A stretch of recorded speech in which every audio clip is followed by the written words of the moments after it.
Personally, I am very excited about this topic of discussion because short-term rentals are something that I want to invest in this year. And we're going to dig real deep and learn a lot today.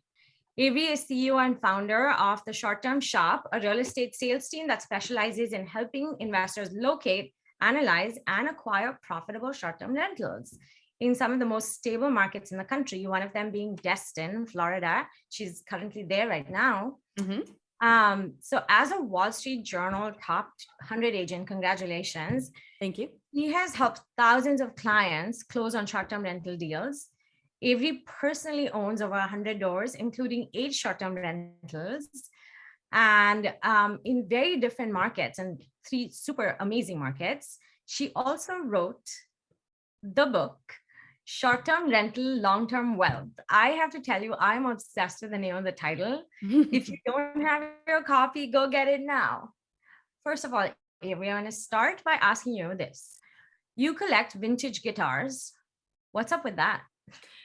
Yeah, so I toured in bands for a long time. I was a guitar player, bass player in a bunch of little crappy punk bands that nobody's ever heard of, but I did get to go a lot of cool places. We toured the US a bunch of times, Europe, Japan. So we did a lot of fun things. I don't get to play as much anymore, but now I can afford all the really cool guitars that I never could, all the collectible ones. It's actually a form of an investment. Some people will invest in things like jewelry or gold or, things that appreciate. So actually vintage guitars, if you buy the right ones, if you don't just buy trash, but if you buy certain things, they also appreciate. So it's just kind of another investment, but a little bit more fun and not quite as expensive. Way more fun. Yeah. Way more fun. Okay. So you personally own over 100 doors and you were able to grow your portfolio by owning and producing income generating short-term rentals. Can you walk us through like your process and how you executed this? A lot of the questions that were asked on our forms was, apart from what product you use for your hair, a lot of the questions people wanted to know was how to scale their short-term rental business. Okay. Yes. So that wasn't necessarily the goal when we bought our first property. Our first property was a long-term rental, and we kind of backed into short-term rentals because we had a lack of funds. So we got the rent check on our first long-term, and we said, "Oh wow, this is a business that we want to build." So we started educating ourselves, reading all the books, listening to all the podcasts, and learning about real estate investing. And we only had enough money left that would just really cover the down payment on a single family. Like we didn't have enough money to go out and buy a multi. So we said, well, what can we buy that will make the most amount of money so that we can go buy more properties faster? And we landed on short-term rentals, and we lived in Nashville at the time. And we did not want to do it in Nashville because Nashville the rules are too volatile. They're constantly changing. And we didn't want to make a mistake and buy something that 2 years down the road, we're no longer allowed to short-term rent it. So we thought, well, where can we buy something that it's the normal thing for people to do, to not stay in a hotel and stay in like a house or a condo? And we landed on the Smoky Mountains in Tennessee. It was about 3 hours east of where we were living. So we felt comfortable with that distance. And we thought, well, we went on vacation there a few times this year and we stayed in cabins. Everybody goes there and stays in cabins, and somebody owns those cabins. Why can't it be us?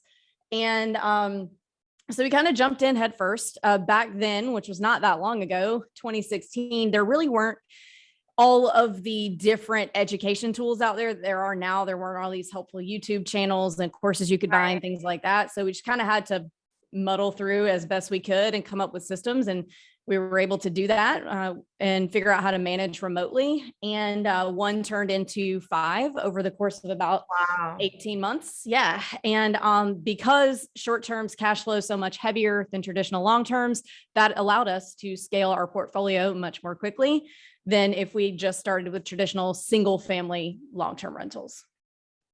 Awesome. Great strategy. So for long-term rentals, there are all these different rules of thumb, like the 1% rule. What are some quick and dirty tips to analyze a short-term rental property? So it's really difficult to give a hard and fast metric when it comes to short-term rentals in terms of analyzing them, because a lot of the success is more dependent on how you manage it than the property itself. So two people can own the exact same property right next door to each other and have different incomes just based on how they manage it. Okay. So it's hard to give a true metric or rule of thumb.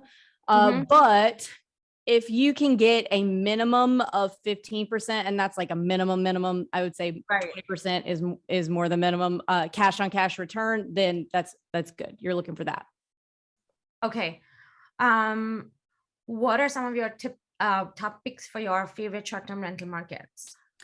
So my way is not the right and only way. There are plenty of people doing it in ways I would never, ever do that are making lots of money. But I personally stick exclusively to regional drivable vacation markets. So markets that are dependent on tourism, that the majority of tourism that is coming to the area is driving in, and areas that have very little hotel presence. So I own in the Smoky Mountains, Destin, Florida, 30A, Florida, which is right next door to Destin, and then Cape San Blas, which is on the Forgotten Coast, which is about 100 miles east of Destin. So these are all areas where there's not a lot of hotels.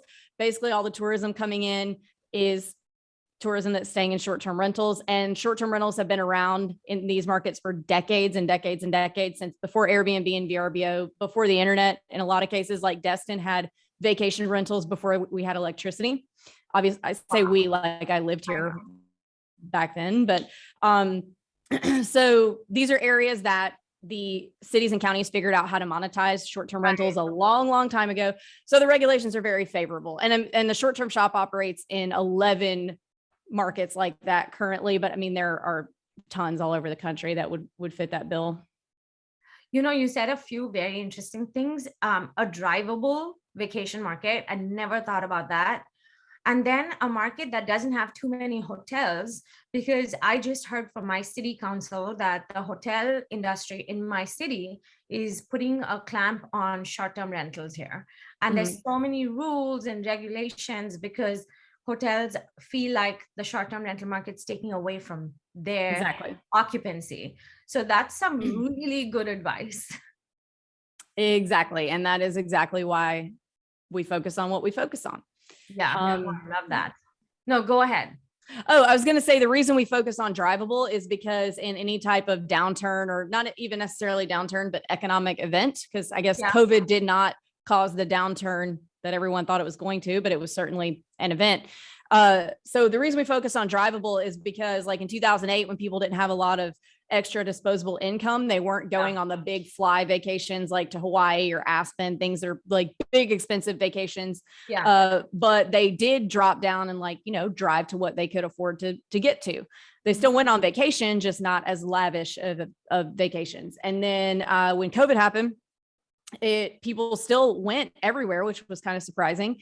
But they also didn't want to get on planes then, not because they couldn't afford it, but because they didn't want to be confined with other people and possibly get sick. So they would drive, stay in control of their own environment, and do a drive to vacation. So nothing is recession proof, but they, in my experience, which is limited because I've only lived through two, been the most recession resistant. Got it. Okay, so let's talk about the short-term shop. You have obviously like thousands of people buy short-term rentals through your brokerage. What aspects of that process do you manage? So the way that it works is we have offices in 11 regional drivable markets across the country. And if you use us as your buyer's agents in any of the markets that we work in, then we have a whole back-end training program where we teach you everything you need to know about remote self-managing, from how to set up your Airbnb and VRBO listings to all the automation tools and how to use them, how to use the property management software that you'll need to optimize your property, all the way down to helping you source your local boots on the ground, cleaners, handymen, people like that. And that is solely a value add, no extra charge for that. So that's what we do at the short-term shop. And that is super valuable.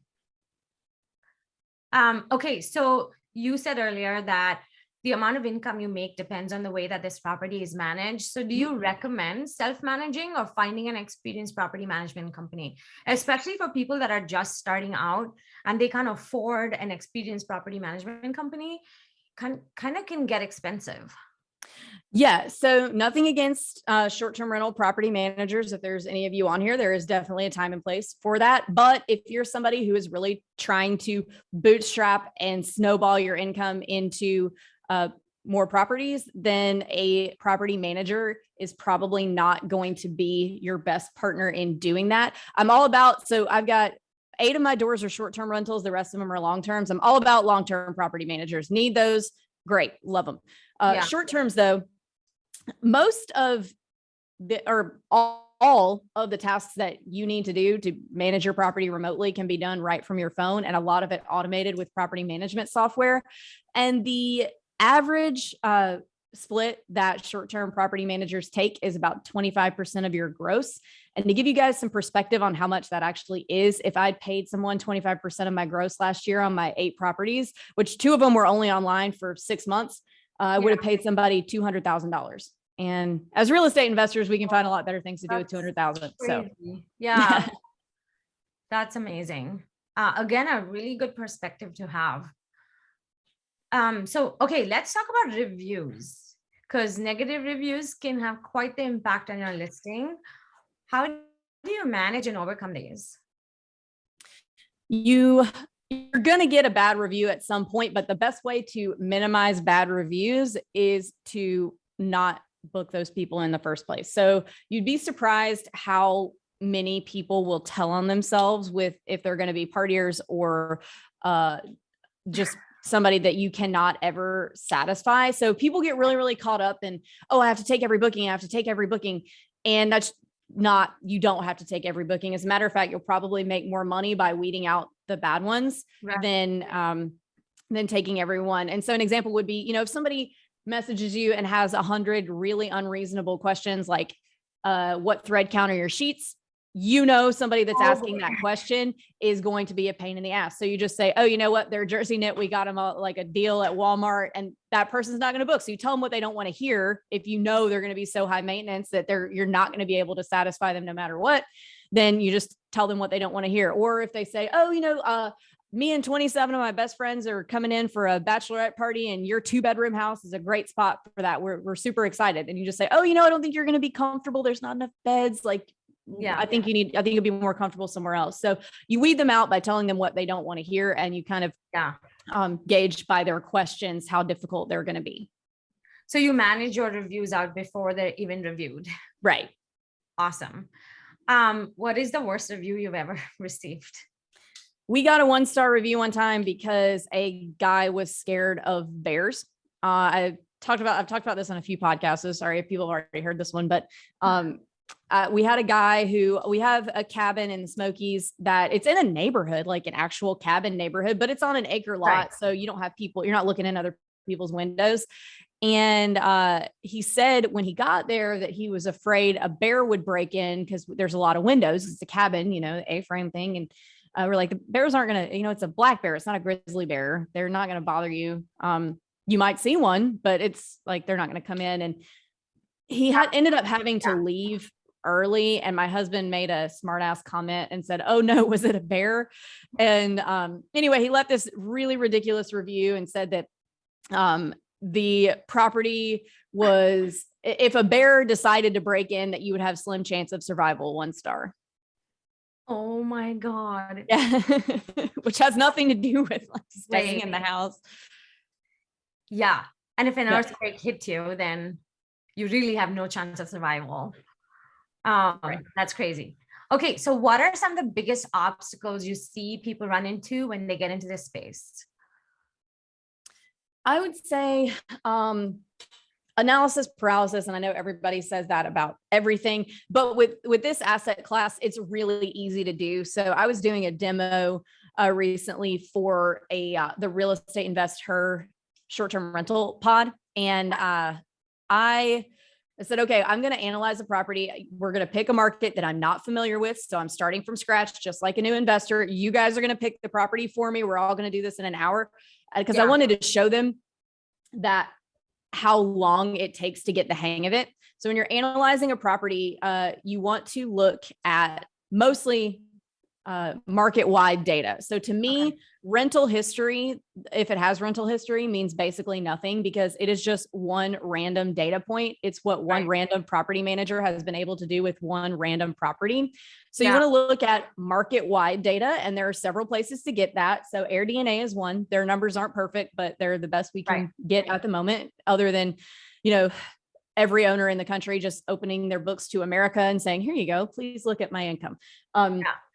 So AirDNA is a good place, Rabbu, RABBU, and then there is a pricing manager that you wouldn't technically need until you close to help you price your property, but it's called Price Labs, and it has a function called the Market Dashboards function that shows a 30-day snapshot of how properties are performing in the area. So you want to use a combination of the data from those different areas, from those different places, and then there are some things that data can't tell you, like the quality of the photos or how responsive the host is and how far back in the search results that property goes. So we use what we call at the short-term shop, the enemy method in conjunction with the data to kind of figure out where you will fall on the spectrum of income. And enemy method is basically you pull up the neighborhood that you want to buy in or that you're looking at. What method is it? The enemy methed. The enemy method, is that something you came up with? Yeah, that's what we call it. So basically you're looking at what your neighbors are doing and seeing how you can be better or worse than them. And we could call it the neighbor method, but the enemy method is more fun to say. More better. Yeah. Yeah. So you're just looking at your neighbors and seeing like which ones might be outliers in the data. So if you're buying a 4-bedroom and there's a 4-bedroom next door to you that the pictures are terrible and it's really fallen apart, like data can't tell you if the house is falling apart. And it's way back in the search results because the pictures are so terrible that nobody clicks on it, nobody messages. Well, that's going to be a property that's dragging the data down. But conversely, if there's one that's next door to you that comes with a private chef and a private chauffeur and a private jet, well, they're going to be doing a lot better probably than what you're going to be able to do. So you're kind of just trying to gauge that spectrum and where you fall on it within the data. So that's how I recommend looking and gathering the information that you need to be able to then run your spreadsheets. Okay, so Avery just threw out a bunch of resources. So if you didn't catch it, this video will be up on our YouTube channel. So go find us on there. But also, this is a quick tip. If you go in your chat, there's 3 dots at the bottom, and then you click on the dots and you can save chat. So it saves to your desktop. And so all the links that Drew's putting in there, you don't have to actually click on them right now. You can just save it and then go back to it later. So quick tip. Okay, so there's quite a few different strategies within the short-term rental space. Like I have personally heard of rent by room, rental arbitrage, travel nurses. What are some of the things that you've seen? I have seen a lot more things pop up lately. I focus on whole home ownership vacation rentals. Arbitrage can be a great way to get started if you need to get some cash flow rolling and you can't actually buy, but it should be a means to an end. So it should be, your goal should be to generate enough cash flow to then buy the asset and not just build a huge business based on a bunch of stuff you don't own. Rent by the room can be a really cool tool for house hacking.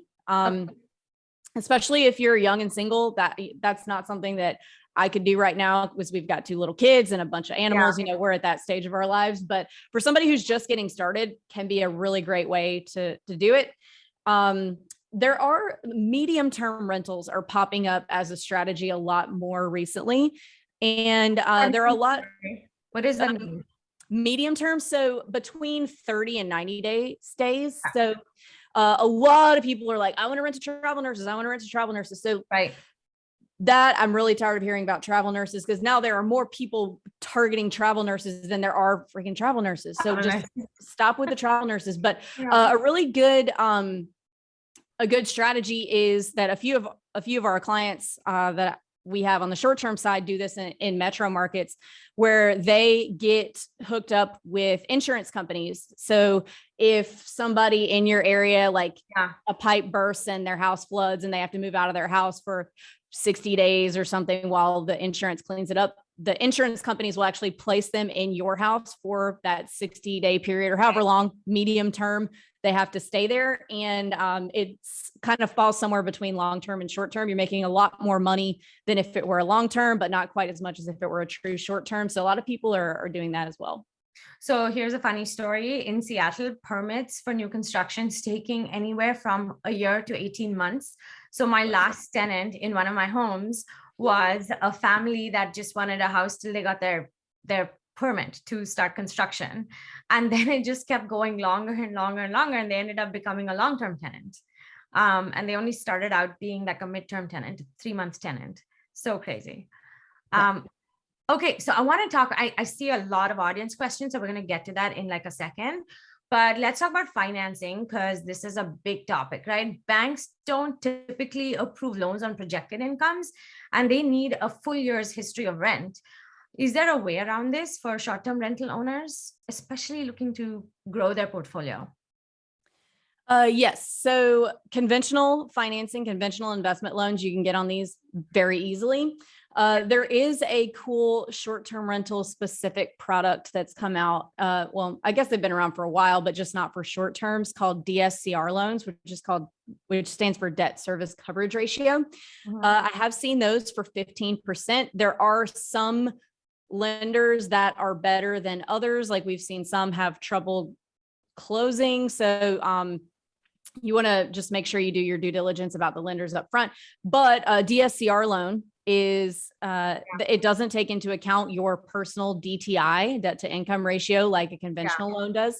They give you the loan based on the projected rent income of the property. All they're looking for is for you to be able to cover your debt service on a 1-to-1 ratio. So if the mortgage payment is going to be $2,000 a month, they just need to see that the property is going to make enough to cover that, which of course it will, or else you wouldn't be buying it because it wouldn't be a good investment. Okay. Any of these lenders you can recommend? Any DSCR lenders that you know off the top of your head? Yes. So actually, I have a mortgage company called The Mortgage Shop that has both a 15 and 20% down DSCR product. Okay, awesome. And Tucker Maxwell, a friend of mine, is on here and he does it too, especially if you're in the Seattle market, then he is amazing, just amazing. So there's another one for you if you're in Seattle. Awesome. Okay, so where do you see the future of short-term rentals headed? With so many cities restricting them, what should we be looking towards? So I do see cities I don't necessarily see big cities banning them altogether. I think they're going to land somewhere in the middle because at the end of the day, the cities are making money off of them through occupancy tax. So there's definitely a need for short-term rentals in the marketplace. So I don't think it's going to be a situation where big cities all ban short-term rentals. I think there's going to be a happy medium, but there will be some limitations on it. So again, I do think that is going to drive prices up in the vacation markets because people that want to invest in short-term rentals that maybe the metro markets that they want to invest in are out of permits or aren't allowing it. There's a moratorium. There's a limited amount. I think it's going to drive the pricing up in the markets where it's really easy to do it.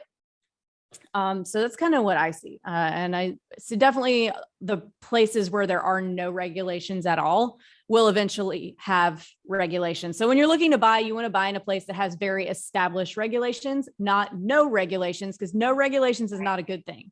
It's not if they're coming, it's when, and you don't know what they're going to be if they're not established. Yeah, you don't want them to regulate you while you're in the properties. Yep. So true.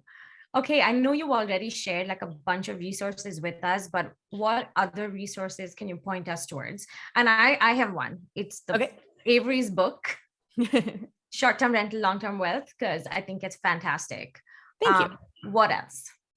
My podcast, The Short-Term Show. So we interview short-term rental investors and just people who have businesses in the space and just kind of hear a lot of different people's perspective on how to be successful in the short-term rental space. Actually, Josh has been on it. Where'd he go? Josh Goldstein. Yeah. His episode came out a few weeks ago. Okay, if you guys are stuck in a breakout room with Josh, where is Josh? Where is Josh? Is he I'm here? here. Okay, Yep. if you're stuck in a breakout room with Josh, you have to ask him what he does for a living. Sorry to throw you under the bus, but I think it is so cool. So hopefully you're stuck in a breakout room with him, because I'm not going to do it publicly. Anyway, okay, so the podcast, the book, what else? I really like David Green's book on long distance real estate investing, because a lot of times you don't necessarily live in the best market to invest in. And so that's definitely one to read as well. Okay. I think that's it. That's all I got on that. Okay. Really just any content that you can consume around short-term rental investing. I would steer clear of, there are a lot of gurus out there and they're not all created equal. I definitely do not subscribe to the buy 2 short-term rentals and quit your job thing. I say keep your job as long as you can in order to leverage that into more properties so that you can reach financial freedom quicker. So I think a lot of people are like, oh, cool. I'm 29 and I have 2 properties, so I can quit job and cruise. Well, Yeah. you're older. Yeah. Whether it's having kids and a family, and that's very expensive, or just, getting older and requiring a higher level of comfort than you do when you're 20. So I definitely recommend keeping your job as long as possible, getting as many until you max out your conventional loans, because you will reach true financial independence faster that way than quitting after 1 or 2 properties. Mic drop. Okay, that's all I have for you. So I want to open it up to the audience because we have such amazing questions from them. I know that Nate had one question. Nate, if you want to unmute and ask it, and then just raise your hand, and that way I know you want to ask a question. Yeah, I was super curious. I have 3 Airbnbs. One's a duplex and then a house right next door to that coming online in the next month. And I'm trying to figure out the most effective way to furnish everything. So I don't know if you have any tips on furnishing. Yeah. Yes, I do actually. So there is a really cool company called Host GPO. And they have basically what it is. It's a group purchasing organization. So it's discounts on a lot of items that you'll need for your short-term rentals, but they have deals with West Elm and I think Pottery Barn. And if you buy through them, then they also have a delivery service that comes and delivers it all for you and sets it up. So you're not playing Wayfair roulette with things. And then, this shows up, but that didn't show up. And then you're running all over the place trying to piece it together. So I'd definitely check them out. Okay, so I was recently in Denver and I met this amazing girl that owns 10 short-term rentals, and she was able to give up her W-2 because of that. She self-managed all of them. But one thing she said to me was super interesting is that every time she gets an amazing deal, the first person that she sends it to is her cleaner. And if the house is within her cleaner's wheelhouse, then she was going forward with it. And if it wasn't, then it would be a hard no. And I see that question in the chat too. How important are cleaners for owning short-term rentals? Your cleaner is definitely the most important person on your team. They are going to be your eyes and ears. They're going to be the ones that tell you if something's broken or if anything's out of place. So you need to replace it, or hey, your towels are getting ratty. Let's order some new ones. So your cleaners are gold and should be treated as such because they are the most important person on your team. Yep, agreed. I know Carly Snap had a question. Do you still have a question? You have to unmute first. I think she answered it in the chat, the guestie for hosts. Oh yeah, guestie for general hosts. manager. Yeah, awesome. Thank you. Any other questions?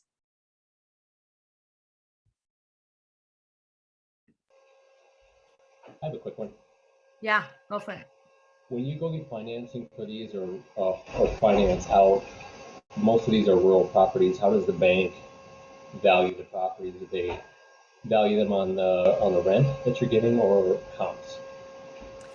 If you're getting a conventional loan, it will be on residential sold comps. And if you're getting commercial, it will be more about the income approach. But that is kind of the cool thing about short terms is even though it's technically a business and it's kind of a commercial property, they're still only worth, technically appraisal wise, they're only worth, what the same house that sold next door that isn't even a rental sold for. Now it does indirect, if a property has like amazing rental history, it will indirectly drive the price up, but it's not going to change the appraisal.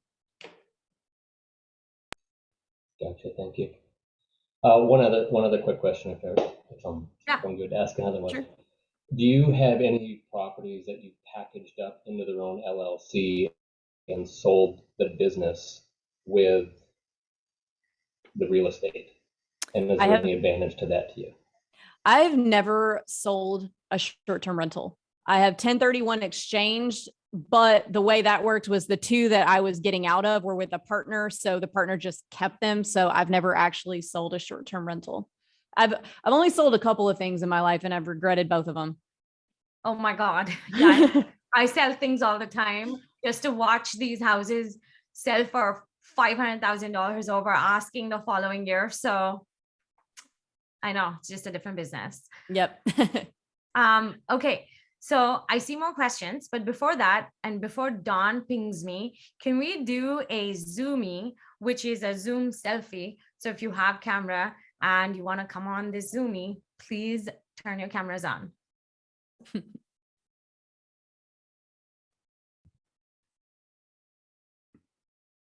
love it. So many pretty faces. Finally.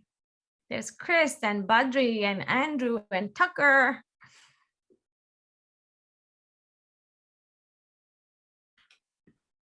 Don, are you ready? Good group. Yeah, I'm ready. Here we go. All right. Smile big. 1, 2, 3. All right, I'm good. Awesome. Thank you. Okay, going back to questions now. More important. Going back into hiding now. Video off. I know. Tyler Huang. Yes, thanks Avery for the info so far. I have two questions. First of all, is that, this past year, I've seen so many of my friends buying in Florida as short-term rentals. My question is that my concern, I've been looking at a few of the locations, but my concern is that what about saturation? Yeah, so that's a really good question. If you're buying in the right market, then saturation is not a concern, especially in Florida, because there's only so much beachfront property. But so the reason I say that is if you're buying in a market that the majority of the real estate that has ever been bought and sold is short-term rentals, like what be it, before Airbnb and VRBO existed, and they were just truly vacation homes that were on local property management companies so that owners didn't have to pay for their own. It's not that all of a sudden that there were no short-term rentals in these types of markets. And all of a sudden, as of the past 10 years, a bunch of people have just been buying houses and turning them into Airbnbs. That has happened in a lot of metro markets, but in markets where basically everything that's ever been built was specifically to be a short-term rental since well before Airbnb existed, you're not really seeing like a saturation or a flooding of the market with new ones so much as you're just seeing more attention on the type of real estate that's always been done in those markets. I mean, so basically, let's say right now, what I meant, Avery, about saturation is that, let's say about pricing, because right now you could get like a night of pricing for, let's say, $150, but if there's a lot more choices going on the market and more people buying in, let's say, Florida, wouldn't prices go down and your profit will be going down as well? Not if you're buying in a market that is primarily vacation rentals and always has been. So like Destin, where I live, everything has always, my grandmother's owned a house on the water in Destin since 1969. That's a vacation rental. So it's not that there were none and now all of a sudden there's tons and tons and tons of them. There are only so many properties that are close enough to the beach that are going to rent. Like people are not renting over on the bay side. So it's kind of a scarce resource actually. So there's not really the opportunity to be saturated because there's only a certain amount of real estate that is rented by the tourists coming in. if that makes sense. Okay. Yeah. All right. Awesome. Thank you, Tyler. Cinto? Hey, Avery. Thanks so much for your time and knowledge. Really quick. So, really love your product. Really love what you're doing. You're an inspiration. Trust me. Like anytime I look up Airbnbs, I look at you. I just had one simple question. That was, so here in I'm from Chicago, and I've seen a lot of short-term rentals being not just on Airbnb itself, but a lot of them have developed their own brand. An example I can give you is the Carter Blue Chicago. Like if you Google search it, they have their own website. They're trying to create an own experience and all that. Do you market your properties as one-off experiences, or do you just depend only on Airbnb? So we have ours on Airbnb and VRBO. There are other booking platforms that you can use, but we stay so booked on those two that we don't complicate our lives with adding more. And we try to stick to markets where, again, people have been coming to these markets just for regular vacations year after year for decades and decades, so that we don't have to get really crazy with full experiences. A metro market like Chicago, you probably can make a really big difference because you're in a big city with lots of nice hotel options and things like that. So if you are creating an experience, then a metro market would probably be if that's the way you want to go, then I would probably do that in a metro market. But I'm a lazy investor. I want to go where it's already easy to do. The infrastructure is already there. It's built in. I don't have to do anything crazy. That's what I figured. Thank you so much.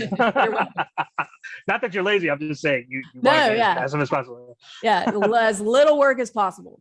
Love it. Thank you so much. You're welcome.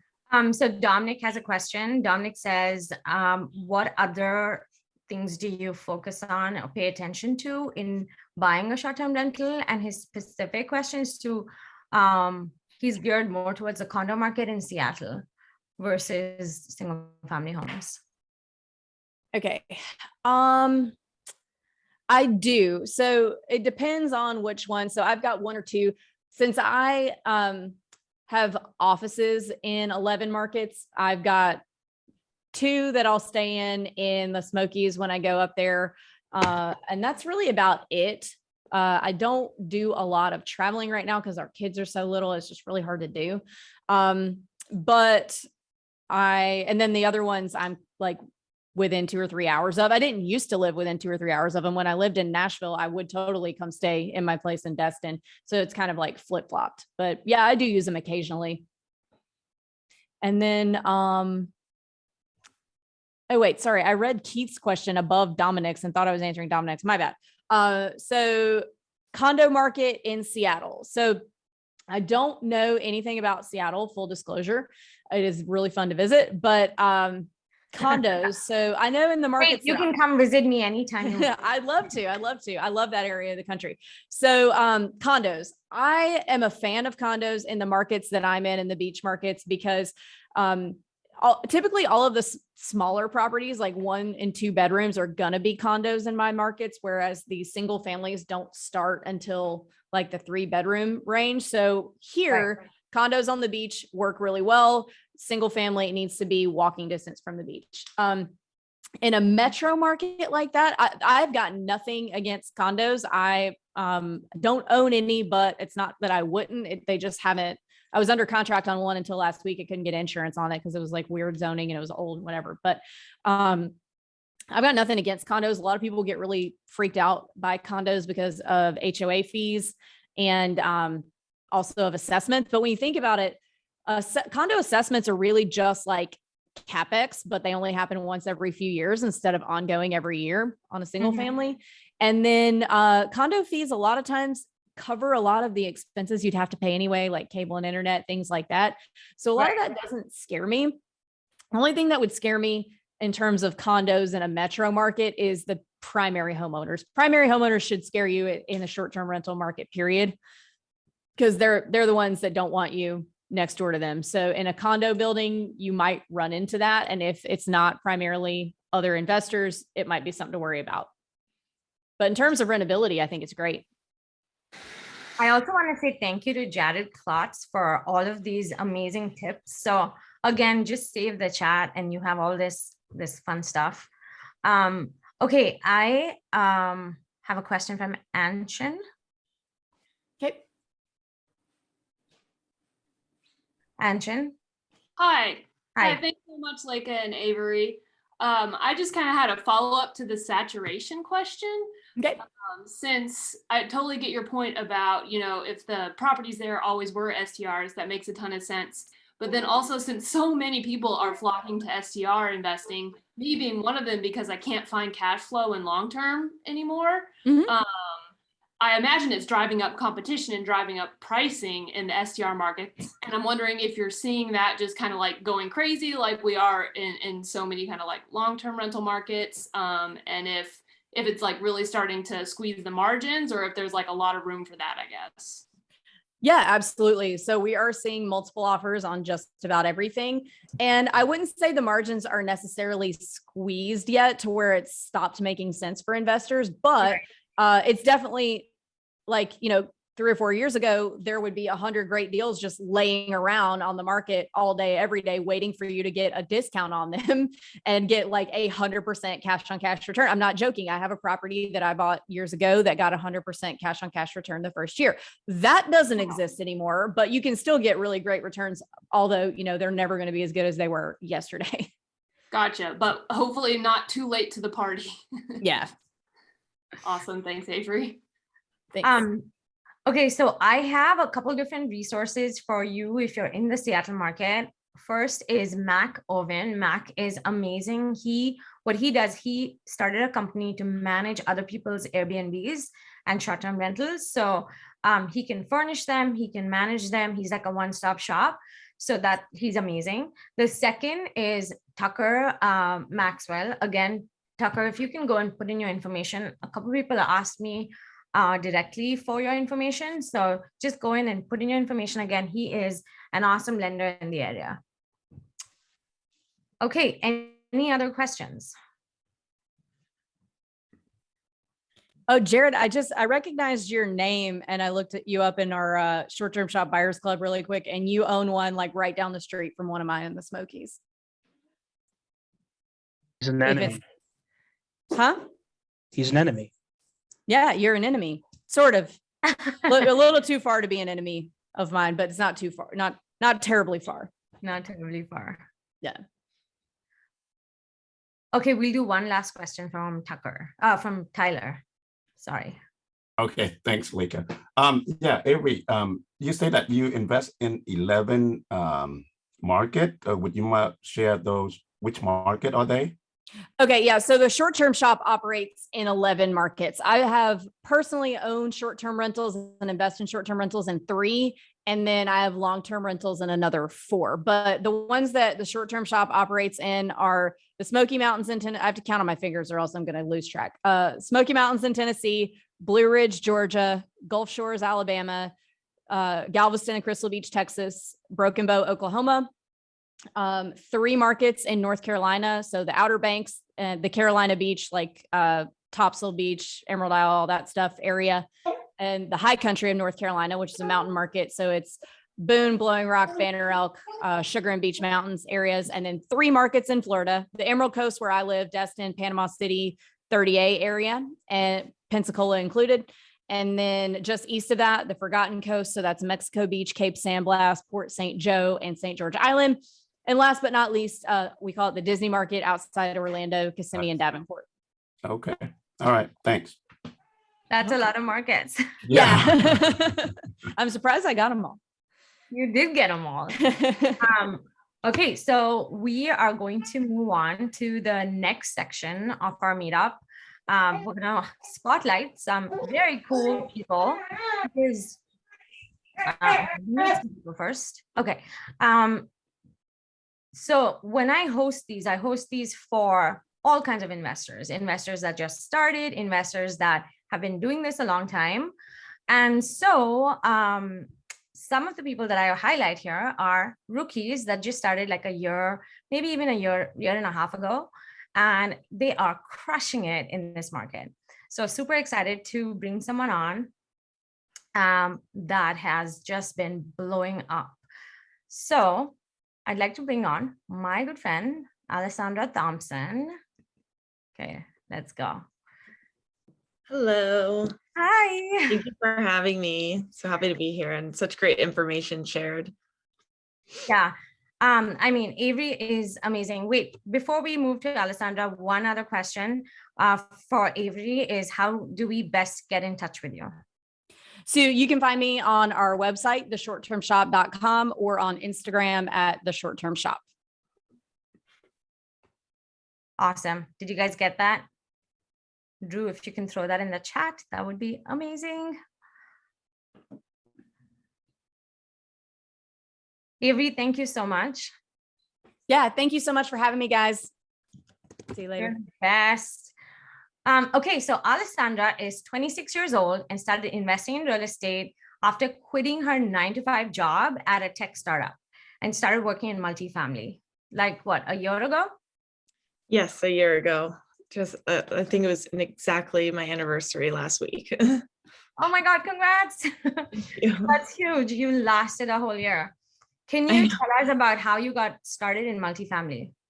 Yeah, so I originally was working in a marketing job, and I knew that I've always wanted to just have a certain type of freedom, which meant like geographical time and financial freedom.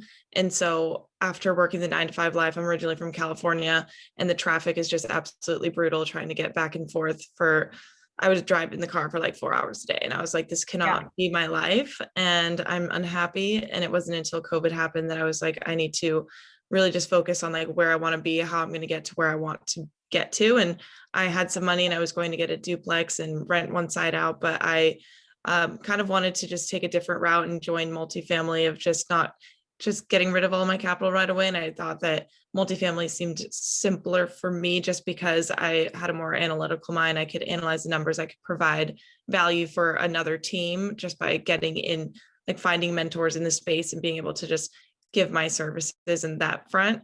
And then I really like the syndication model where you're raising money to just fund the deals as well. So I thought that that would be an easier access to entry. That was not true. It's very challenging at the same time, but I have just been I joined a group, and I have now 2 properties under management, and I've just been working as an asset manager and underwriter for a group based in Nashville.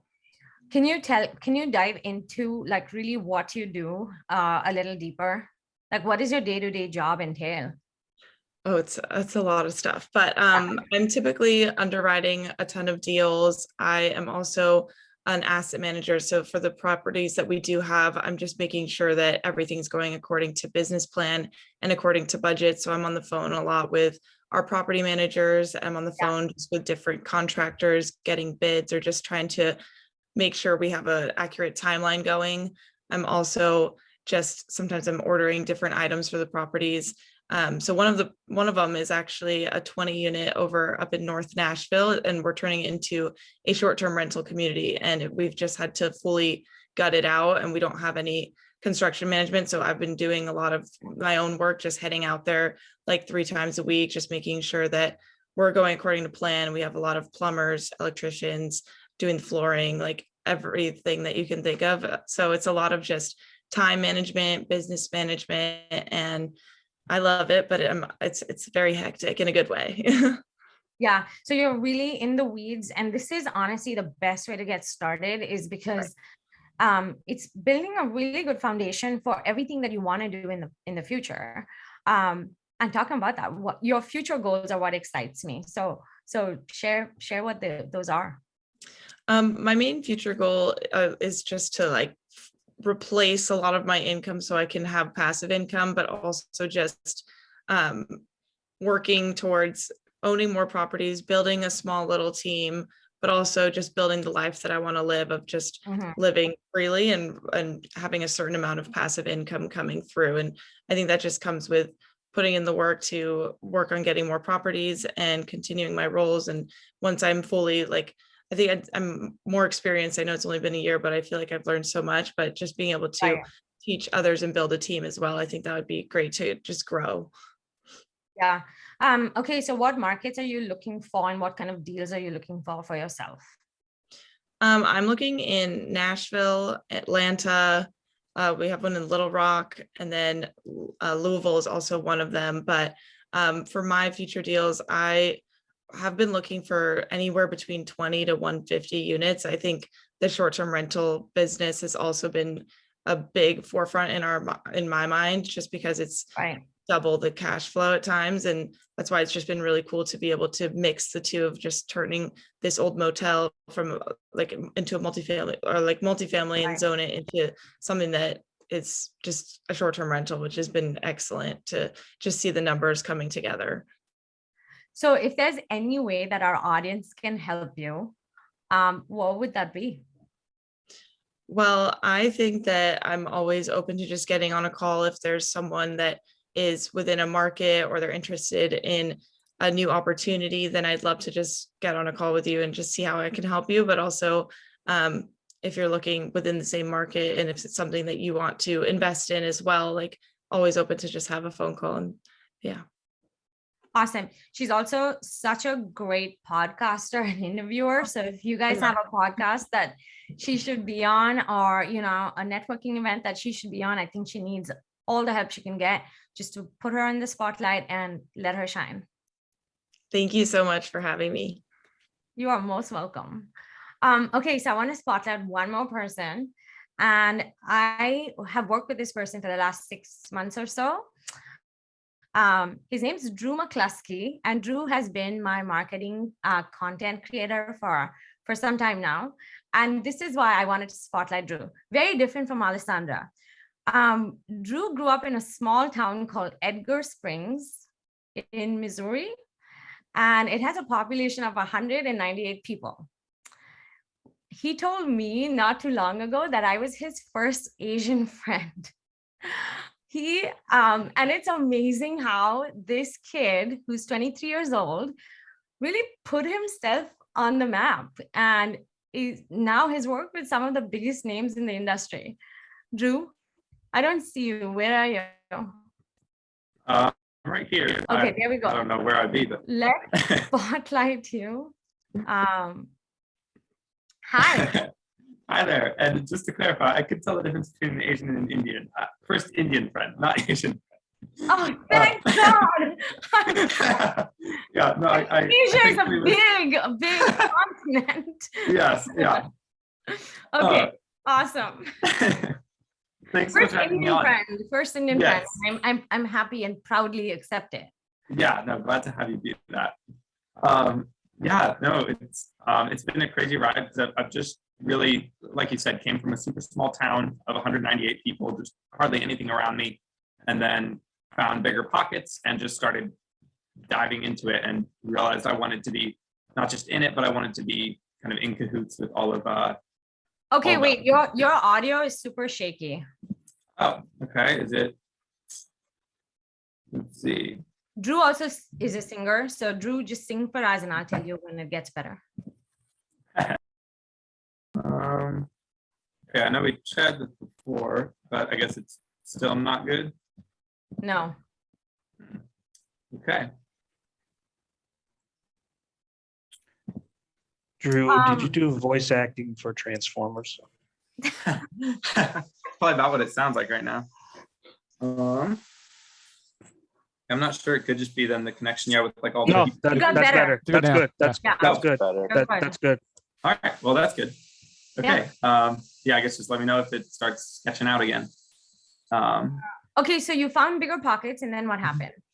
Yeah. So then I knew that, especially growing up around Edgar, I needed to expand my network because there were hardly any opportunities out in the middle of nowhere. So I knew that wasn't going to be anywhere near me. So I tried to, I kind of just went straight to the top in a sense. I knew Brandon Turner was someone that I would want to be around. So I just started basically trying to add value anywhere I could, reading books like Never Eat Alone and The Go-Giver. I basically just started trying to work for free as much as I could. So I wrote him some programming for skip tracing in his market, reached out to some of the people he was in connection with and just said, hey, Brandon was interested in me maybe working with you. I'd reached out to him some and he said that, maybe there was an opportunity in the future. So I just was like, hey, if you want any free help, here I am, here's what I can do. And people just started using me, and I was able to offer all of those services and work for free until they just said, hey man, you've got to get this guy on board. He's already familiar with all our systems. He can work for us. And so Brandon then offered me an internship. So yeah, after getting the internship with Brandon, I moved down to Maui for 8 months and worked with Dscr Capital, learning how to build systems, some of the marketing. But then just through that kind of exploded out into growing my network as well. So yeah, that was kind of the beginning. And then from there, I just continued doing free work. I got a gig with investor girl Brittany Arneson. So worked with her for systems, and then had met Leka down in Maui, and then just connected up with her about 6 months ago. So working on systems with her as well. But yeah, no, initially that whole growing, because it's really only been probably about a year and a half or so since I kind of got into it, of just really add value. And I'm in such a different location than I was living in Nowheresville. So. Yeah, I love that. I'm a big believer of adding value first before you ask for something. So I love that that's exactly what he did. Okay, so you do have a tech startup. Talk to us about that. Yeah, so this has been about the last 8 months or so, been working on it. And it's still in the beta phase, so I can't get too deep into the weeds on it. But it's a real estate data mapping and trends tool for all over the US. And it's just grabbing a lot of the different data whenever looking at markets. And it displays them on an easy to read map. What we found was when people were trying to get into markets that were long distance, and they're trying to do a lot of different markets all at the same time, they want to see data, and data is much harder to understand when you can't just see it in a visual format of where really are the best parts in a market by neighborhood. So that's right now going to be going into beta development in about the next 6 months. So we're looking for beta testers for anyone who's interested. We're really trying to cater it around real estate investors who are wanting to do that long-term investing. Anyone want to do long-term investing on this platform? Sorry, long distance, not long-term. Long distance, got it. Okay. Yeah. That makes more sense. So someone had a good question for you. What are these systems? And can you share a little bit about what you did for Brandon, for Brittany, for me, just high level? Yeah, in general, systems is large, but a lot of different systems like databases. So managing people coming in, managing campaigns, so email campaigns or marketing campaigns.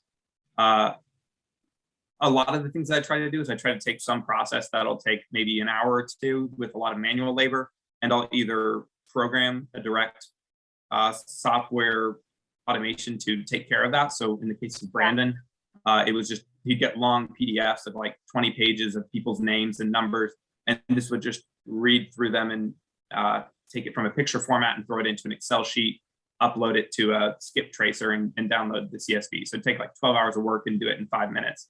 So I tried to do basic systems as well as much more complex stuff and just save time that way.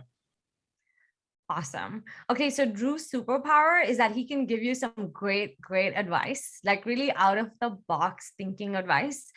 And I don't take his advice lightly. So what advice do you have for our audience? I'm so sorry to put you on the spot. No, it's I thought good. this is really good. I think two of the biggest things that I've found really quickly, and this is, I'm still only a year and a half in, but I've just seen this throughout my whole life, is be a genuinely happy and fun person. Like just enjoy every process that you're doing. Anytime that things get hard or you fail, just kind of laugh it off as the fun of it. And that makes people people are way more likely to actually want to do business with you when, if you mess up, you own it, you in a sense laugh it off, and you just get right back into working and making things happen. I think that then directly plays into being a go-giver, because when you're having fun, you're seeing connections everywhere. You just want to collaborate. So add value like crazy, and then genuinely have fun with everyone that you're interacting with. I love that. So good. Awesome. Any other questions for Drew? Yes, he is a rock star. Okay, so. Oh. I think Cinto has one. Yeah, Cinto has hand up. Cinto. Sorry, I didn't see your hand. Go ahead. Oh, that's okay. Hey, Don, thank you. Okay. Drew, a really important question here. Do you have room for a second Indian friend? Oh, for sure. Yeah. No, I would love to have better diversity in my friend pool. So bring it Okay. in. Check box for Wednesday done. Okay. My next question is, I really love what you said about just the way you operate. Now, are you driven more by motivation or discipline or both? You want to write my questions for me? Yeah, geez. Man. I love the way you operate, but some people are motivated by just being disciplined, or they're driven by some sort of motivation. And I feel like with everything you said, I mean, I feel like it's a combination of both, but let me just hear from you. Right. Yeah, I think I've always had a big focus in my life that if I'm not disciplined, I'm not really, that's like part of the big point and focus of my life is to become a more disciplined person in everything. That's being a more loving person, being a better friend, son, everything like that. So I've always focused on discipline in every area of my life. But then I think the motivator to be disciplined has been just, I've found, and I wouldn't say this is like ultimate purpose, but in terms of a big goal for my life has always been to have as much fun and to bring as much joy into other people's lives, because there's so much depression and stress. So I always just try to, the more disciplined I am, the more I can help other people and hang out with people. I try to do a lot of like buying someone ice cream, like do a lot of that kind of fun stuff. And the more disciplined I am, the more money and time I have to do that kind of stuff. So I'm motivated to be disciplined, I guess. And then I'm motivated by fun. Stay blessed, man. That's awesome. So good. Thank you so much. That was amazing. Okay, so that's it, guys. Thank you so much.